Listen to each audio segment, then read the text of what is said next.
Hey, welcome back my Florida Garden Escape channel. I'm so happy to have you guys here. If you're new here, welcome. Super stoked that you guys are here too. So today is not going to be any guides or going over any specific plants. We're going to actually do a whole tour of our garden, from the greenhouse to the big garden, even up to the flower beds that we have up front, and kind of take you through and see how everything's looking. We've done a few changes, and we had Hurricane Ida come through. Had a few minor hits, but nothing too drastic or major. But let's go ahead and get into it. And before we do, guys, don't forget to hit that like and subscribe button down below, and don't forget to hit that bell as well, so that way you don't miss out on any of our new videos. I'm jibber jabbering. Alright, so let's go ahead and go. So first things first, I just want to go ahead and say there's going to be, in our greenhouse, I'm just going to go ahead and admit I need to get in here and get these weeds out of here because they're starting to grow a little too crazy. We definitely have some weed eating we need to do, and weeding, but don't mind that. That's coming soon. So let's go ahead and check everything out. Alright, so as you guys can see, we got a few weeds growing throughout here. What I really, and just to kind of give you guys an idea, what I really want to do in my greenhouse is take a lot of mulch and spread it throughout all of my greenhouse. So that way it helps keep these weeds down, and they're not growing so crazy. Now here is going to be our basil tie and our Italian large leaf basil, and as you can see, they're pretty tall. They're kind of drooping over, just because of the weight that they have. Now I did plant some more basil down at the bottom here, and we're constantly harvesting this basil. Like, we have to harvest again today. We do have some stems from blueberries that we're trying to see if we'll grow roots. Now, I did do a little bit of research. It does take 3 to 6 months to take a cutting from a blueberry and put it in water for it to shoot out roots. So we're leaving this guy be. We'll change the water out every few days, so that way the water isn't building up bacteria. I did have to bring in my lavender because it wasn't doing so great outside. So we brought it in the greenhouse, see how it does, and hopefully we get it to look a lot better than what it's looking like now. I did separate more of our aloe. We'll definitely have to come through here and do some watering today, because the soil looks a little dry. Now, here is where we did have the red acre cabbage. The red acre cabbage didn't grow so well. We're going to try it again and see how it goes for us here soon, because it's getting a little colder, and it's not so bad. Now, what I am noticing as I come through here is we have a few white flies. I'm going to come through here with some neem oil and some non-fragrance dish soap and spray. And that'll really help get rid of those white flies. Now, moving over, we do have some of our peppers, and you'll notice with some, they'll look like that. The only reason why they look like that is because when I transplanted them, I let them sit on the side of our grow tent that we have indoors, before I could bring them out here to the greenhouse. Well, our Roddy decided to top the pepper plants, so that's why they have that topping there. Looks like we have a Cosmo that grew in with one of our pepper plants, but that's okay, that happens. And then over down here, we do have some more of our pepper plants, our eggplants, of the shooting star. We even brought out some of our Dilophias. As you can see, the soil is definitely brown. It's a lighter brown, and as you can see, I can just slightly pick it up with my fingers. So we definitely got to do some watering out here today. And then we have some more basil over here. This basil is my mom's basil. I let her have her plants out here as well. And then she has a few of her other plants right there. And then there is some more of our aloe. It is growing beautifully. I just love the aloe. I really do. Now, as we move out here, as you can see, a lot of these container pots are from our bell peppers, and my mom has a tomato growing that she has not staked, so she's definitely she's kind of slacking there. but she's not really concerned with growing tree tomato plants. Here is another one of our aloe. I think I am going to come through here and kind of split these guys up a little bit, so that way they're not bunched up like that, and they have a little bit more room to grow. I know aloe does like to be root bounded. It enjoys it. It's how it shoots off more babies to have more aloe plants. So I'm going to just separate some of it, just not all of it. Now here is going to be our scarlet carrots and our nannies. And a few of them did pop out, but they were kind of short stubbed. I'll go ahead and show you guys a picture of it now. Take a look. But so far, the other ones aren't pushing out yet. They're growing good. They're looking healthy. Nothing's really been attacking them, which I'm happy with. As we move up here, we're going to head towards our big garden area. And sad enough, we lost our cucumber plants. Downy mildew took a hold of our cucumber plants. And then we got, I can't think of the name of them, but it's a moth, and when they come through, and they only come through at night, and when they come through, they stick their nose through the cucumber to inject a worm inside the middle of the cucumber. So we ended up having a lot of that as well, which was a battle.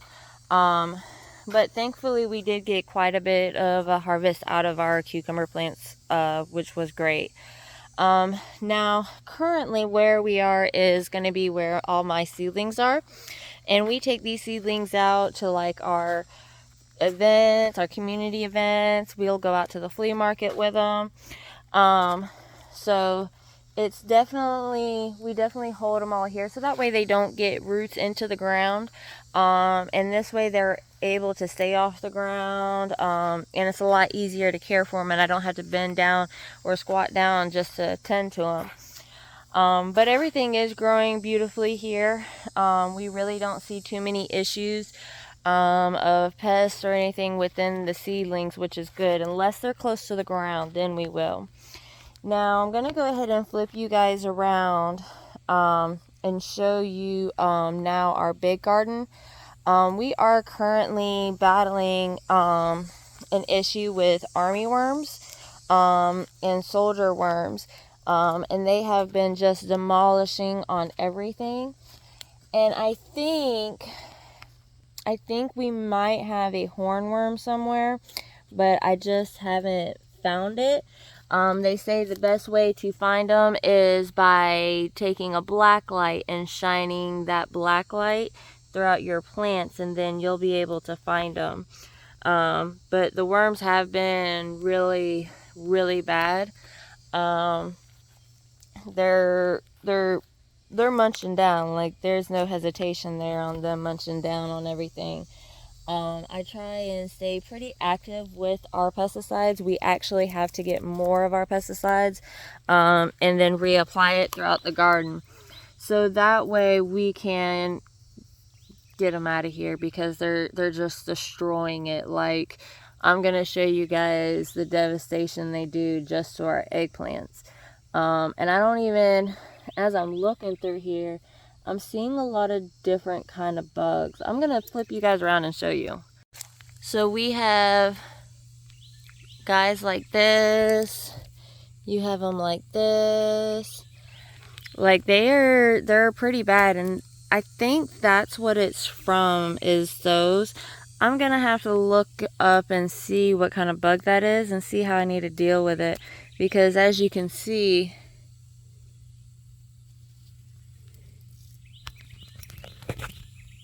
he's munching down.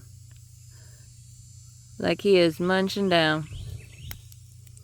And I try and knock them off and kill them as much as I can while I'm out here, but they are super bad.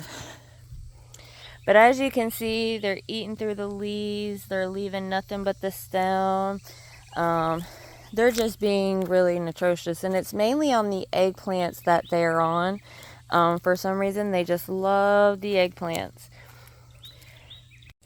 Now over here we do have, I planted some kale, dino kale here, but as you can see, see here, something demolished it. I don't know what, but planted these the other day and it just demolished it. So we definitely have an issue with some kind of pest that's going to demolish those. Now I do have here some marigolds. Behind them are some of our peppers that we have planted. We have a few tomato plants that are combined in here with the marigolds. Marigolds divert a lot of the pests from the tomato plants, so we definitely try to kind of companion plant those together. This little trellis we did recently build is going to be for cucumber plants or cantaloupe plants. Along with this trellis over here we did just recently build as well. We plan on using it for some of our vine plants. We're not sure what we're going to be planting here for this cold season. Here we do have some of our cosmos. They bloomed one flower already and we're waiting for the rest of them to bloom, but they're very pretty. I want to get another one and put it over here next to him, so that way we can kind of have him a companion buddy to be along here. Now these little pots are some more of our different variety of peppers. Those I believe are the purple peppers, and then those are the small yellow peppers.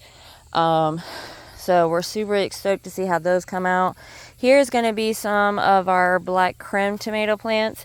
For some reason the black cremes, they take a little bit slower to grow, but once they're growing, they're growing. And let's see, we planted a Canaan lily out here. We have our rosemary out here. I'm super excited to be doing some cuttings from rosemary to propagate more rosemaries. Now we were trying to put a sunflower bed up near the front, but rabbits kept topping my sunflowers. So I have a few here that are in here. I think in order to do that front area, I think I'm gonna have to let the sunflowers get a little bit bigger before I plant them out there, so that way the rabbits have a harder time of reaching up there and topping those sunflowers. But let's go ahead and turn you back around and check everything out. And we do have some of our pepper plants. As you can see, we're dealing with some of those worms, and they're just tearing up the pepper plants as well. And then these here are going to be our habanero peppers. These are going to be the hot peppers that we have throughout here. These guys are much bigger than these ones over here. Not sure why. We did the same process with those that we did with these. Now over here we do have some of our lemon hot peppers and orange sun peppers, and then I did plant a zinnia in the middle of those peppers to help really bring in those pollinators. Then down here we have our African American marigold. The blooms are a lot bigger, and as you can see, they are definitely fuzzier. And then over here we do have our Super Sweet 100 tomato plants. These guys are going to be like your tiny cherry tomato plants that you really are really hard to find. I don't really see too much of them in the grocery store, but that's how small they are. Once they're that small, they'll start turning colors. They'll get to that bright red color that we love to see on our tomato plants. A lot of our other tomato plants, as you guys can see, definitely have some roughs around the edges. We definitely need to do some more staking, and we are putting in place a better action to help our tomato plants grow, because everything's a little lopsided, especially since Hurricane Ida. Some of our watermelons did die off, some of the petite watermelons. It just got so extrusionary hot out here that it killed a lot of it off. We've been trying to revive it back with a lot of fertilizer and things like that to see if it'll help. We are going to come through here this weekend, and I'm going to clean it all up and cut all the bad stuff out and kind of help redirect the good stuff. And more than likely, because I've also noticed with the watermelon is It seems to do better when it's on the mulch. So I think what I'm gonna do is just remove this tarp once everything dies back, remove the tarp, and then just have it grow like that, because these guys didn't really care too much to be on that tarp. So we're gonna do it the different way this next time. And as you guys can see, a lot of it's dead out there, but as you look through here, you can see a lot of the growth, and it's still spreading out. Like, we even have a watermelon right there that's growing. And one thing you can do to know if your watermelon is done or not is by looking at the tendril. And as you see, this watermelon connects to right here. So this is going to be its tendril, and that is going to be your identification that it's ready. Now also, you also want to look to see where it's been laying at. If the spot on the bottom isn't yellow, it's not quite ready yet. So you don't want to pick it just yet. Now, another thing that did take place with some of our plants is this chair trellis actually stayed up, and these are the morning glories I planted here. And they're so beautiful. Like, look at those colors, guys. Just beautiful. Just spider. Big spider. Okay, moving on. All right. Like, look at those. Those are beautiful, guys. And then look, we do have another watermelon over here. Just a little one, but we still have a lot of growth. Surprisingly, I thought this one right here was a cantaloupe, but come to find out it is a cucumber, and it hasn't produced anything. It's just been growing. That's all it's done. And this was also like a kind of like an experiment to see if it would do better trellising up or if it would do better trellising down. Now this right here is going to be some more of our morning glories. I actually took an old table and then used some hanging basket thread to kind of make the top, and now she's just kind of covered it. It just looks like a table full of some beautiful leaves. She doesn't really have a whole lot of blooms going on. I really want to see the blooms, and that's what I'm hoping to see here soon, but we'll see how it goes. And as you can see, that trellis up there, that one did knock down. As I told you guys, that was from Hurricane Ida. Table queen squash, it did die back. Something ate through the stem of it. I'm not sure exactly what did. Now, one thing I have noticed with these morning glories is that they really do spread out. Like you can see here, he's already connecting a vine all the way over here to this plant, and I definitely don't want him to do that. These guys love to spread out. They love to grab a hold of anything and everything, and I'll have to tend to that. This plant right here is actually a wildflower. He's just kind of not doing so well. We have some more of our African American marigolds, and as you can see, they're definitely big. They're bigger than your dwarf marigolds. Their blooms are a lot bigger. Here's some of our dino kale. It's the same, not dino kale. Here's some of our broccoli. As you can see, it's not doing so well either. Something did eat on it. We're still trying to figure out what exactly is coming out here and eating on this stuff, because as you can see, it's definitely demolished. Then we have some more of our zinnias. We got to come out here and pick the blooms. We started to notice a lot of damage here, so I went ahead and applied some non-fragrance dish soap, and what I'll do later is I'll come out here and cut off these blooms, so that way it'll help produce more blooms out of the zinnias. Now we do have a lot of our California Wonder bell peppers. As you can see, we got some growing here. We did add some Canaan lilies out here, like I have a purple one there.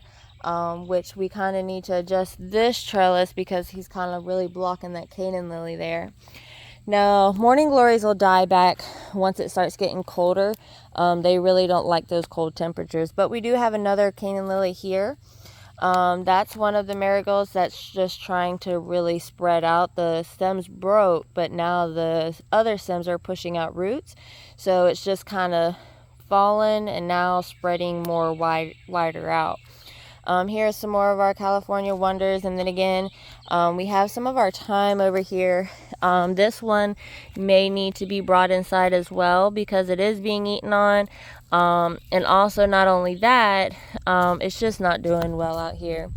Our mint has done beautifully well, and even some are starting to seed a little bit, so we'll collect the seeds from that.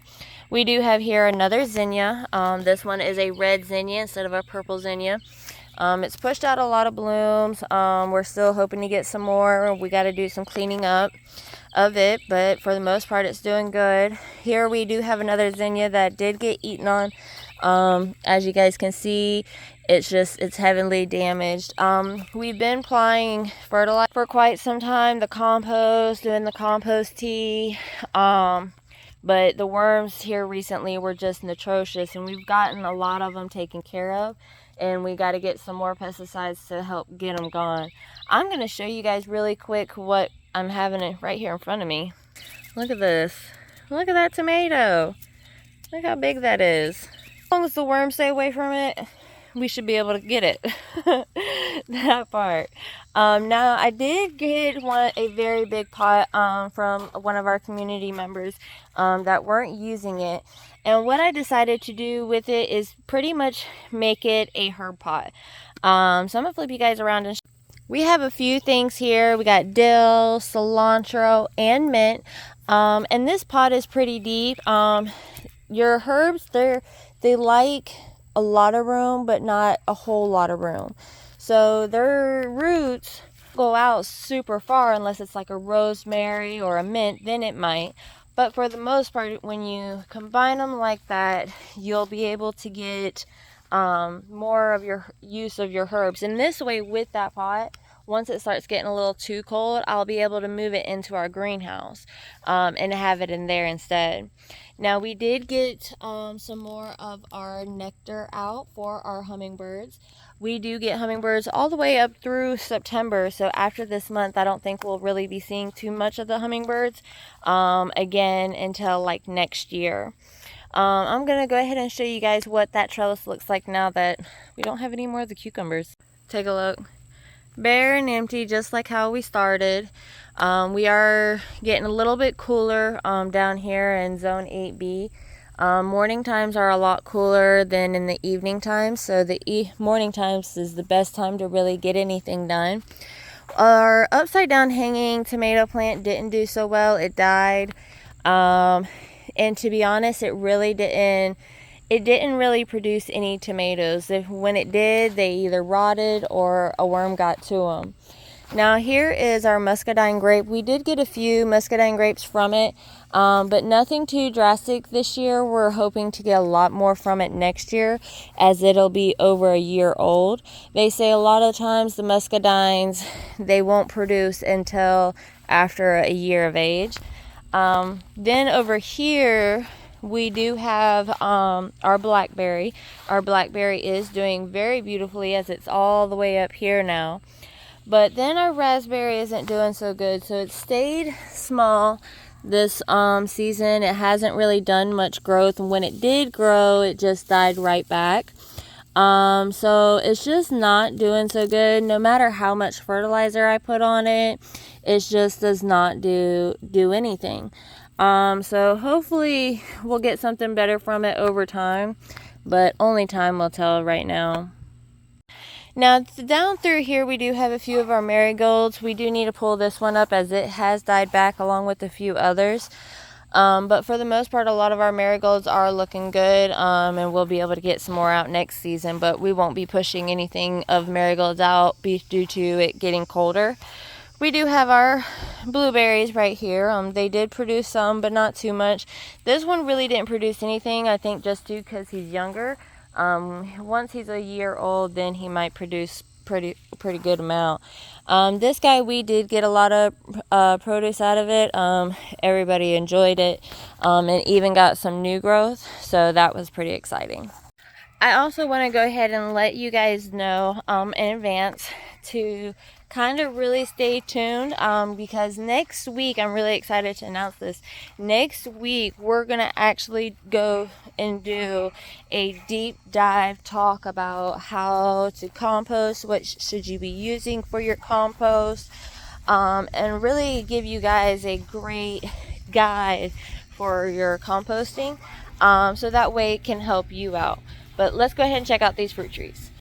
Alright guys, so we are here at our Florida King peach tree. As you can see, she doesn't have a whole lot of leaves on her. Not sure exactly why she doesn't. We have covered her in colon clay. We do need to do another round of colon clay. As I can see, some of it did wash off. So I'm going to apply another round of colon clay, and probably more than likely do some compost tea for her and give her a great feeding. Over here we do have our banana trees. I accidentally covered them in colon clay because the sprayer just was not working right, so it just went everywhere and it kind of got on the banana trees. But they have been doing really well, minus the grass that's kind of gotten tall. I really don't like my old man weed eating or mowing too close to him because then he could possibly slice the stalk and damage the plant. So I definitely try and avoid him being close to those. Here is going to be our satsuma tree. She's got some new growth going on here. We did spray her down with some colon clay. Not colon clay, but well, it does have colon clay in it, but it's Surround WP. That's pretty much what we used, was the Surround WP, which has colon clay in it. The Surround WP helps protect the plant from the sun burning of the sun, and protects it from pests. But it is doing great. I'm hoping to see produce from it at least within the next few years.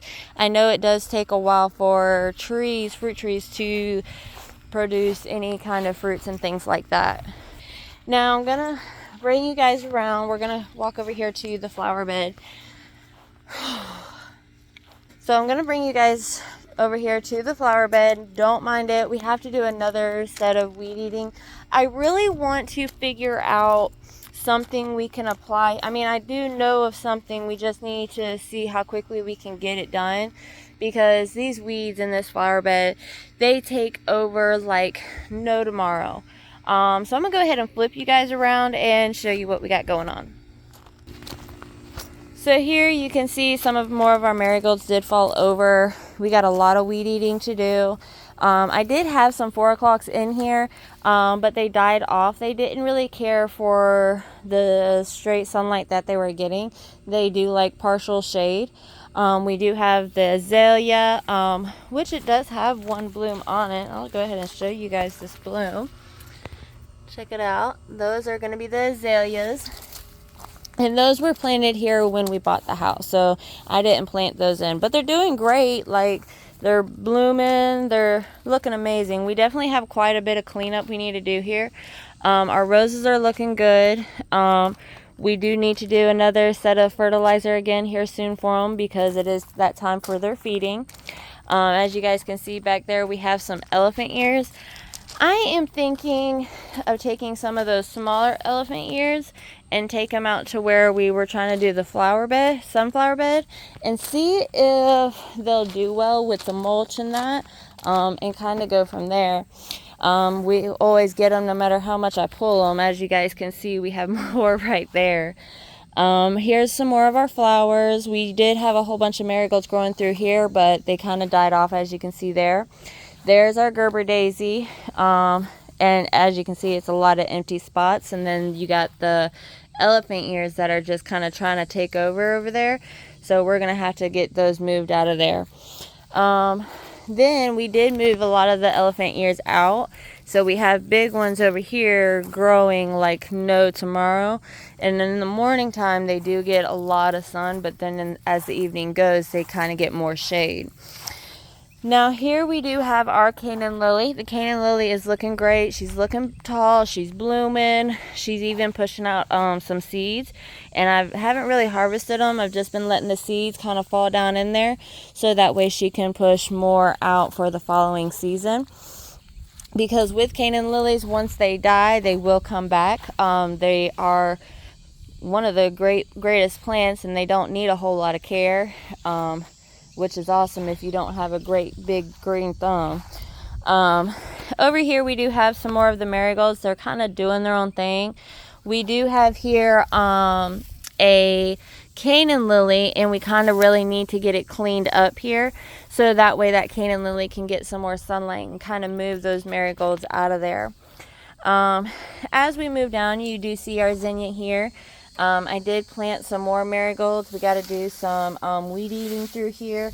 Here we can get a little close, but not super close, but we definitely do need to take care of it. This side does need attention. We do have a lot more of our marigolds. As you can see, they kind of fell down. Marigolds, they're really tricky if you don't really pay attention to them, and if you don't prune them, they will fall over like this. But when they fall over, they'll try and spread their roots through those stems that have fallen over to the ground. So they'll just spread out pretty much. Now over here we did have some sunflowers, but they did end their bloom season. So we're trying to see what else we can do over here. We do have our gladius over here. One thing with gladiuses that I learned is that gladiuses don't like full sun. They like partial shade and filtered sun. They don't do well in the big heats that we got from the 90 to 100, close to 100 degrees. They really fried throughout that time period. So we that's definitely a learning curve, lesson learned. I do hope to try and get some more gladius seeds to germinate some more for next season.